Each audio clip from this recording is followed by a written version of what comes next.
c'est lui qui avait annoncé la victoire de Félix Tshisekedi à la présidentielle de 2018 en RDC. Désormais candidat, l'ancien président de la commission électorale resté proche de Joseph Kabila dit se sentir menacé. Un jour au Ghana, l'autre en Angola, Corneille Nangaa se méfie. Depuis 4 mois, je suis dans une tournée internationale, raconte l'ancien président de la Commission électorale nationale indépendante, CENI. Et les échos qui me parviennent de RDC ne rassurent pas. Dans le collimateur. En février dernier, il a franchi le Rubicon et fait son entrée en politique.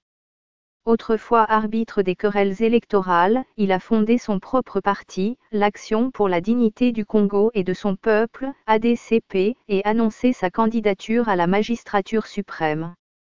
Quelques jours plus tard, son frère, Christophe Baséane Nangaa, gouverneur de la province du Haut-Uélé, se retrouvait dans le collimateur de l'Inspection générale des finances, IGF.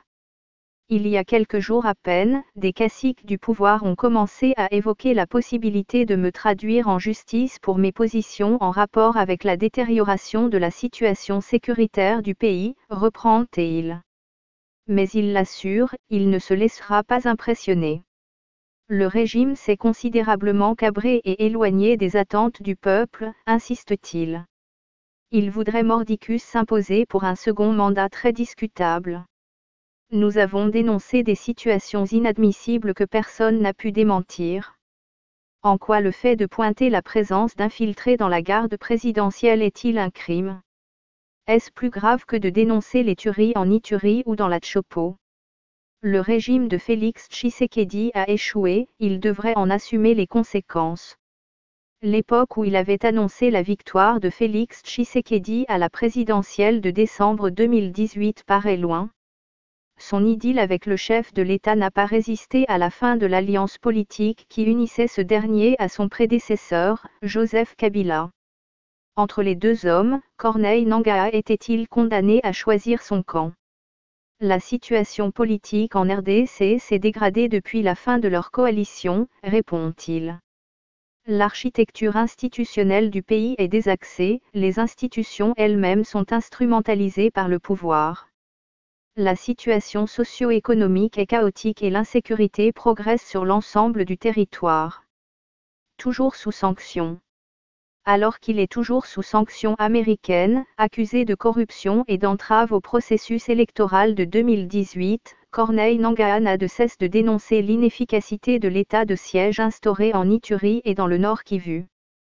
Il demande la démission du gouvernement de Sama Lukonde et accuse les autorités d'avoir intégré des combattants des Forces démocratiques de libération du Rwanda, FDLR, au sein de la garde républicaine. Des accusations que le porte-parole du gouvernement congolais, Patrick Muyaya, a rejetées ce mercredi 16 août, dénonçant à son tour des propos d'une extrême gravité, qui pourraient valoir à leur auteur une convocation par la justice. Nous avons demandé au président Tshisekedi de faire un break dans le processus électoral. À en croire Corneille Nangaa, ses déboires avec le pouvoir ont commencé après la création de son parti. Un mois plus tard, soit le jeudi 23 mars 2023, les éléments de la police nationale qui étaient commis à ma sécurité en tant qu'ancien président de la CENI ont été retirés sans aucune explication. Si l'on se souvient des circonstances dans lesquelles les généraux Delphin Kaimbi puis Timothée Mincuto ont trouvé la mort, on comprend que la prudence est de mise. Et d'ajouter que cet épisode a par ailleurs été suivi de plusieurs reproches de la part des tenants du pouvoir au motif que je m'étais engagé dans une politique jugée trop critique vis-à-vis du régime. J'avais donc fini par en savoir les raisons. Toujours proche de Joseph Kabila, Corneille Nangaa conditionne désormais son retour au pays à la décrispation de l'environnement politique.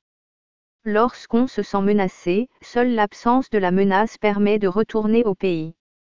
Il conclut en plaidant pour un reformatage du processus électoral. Ceci sera la base d'un retour en confiance entre acteurs. Nous avons demandé au président Tshisekedi de faire un break dans le processus afin que les acteurs conviennent avantageusement d'un nouveau départ dans la gouvernance électorale. C'est le remède pour vider la crise.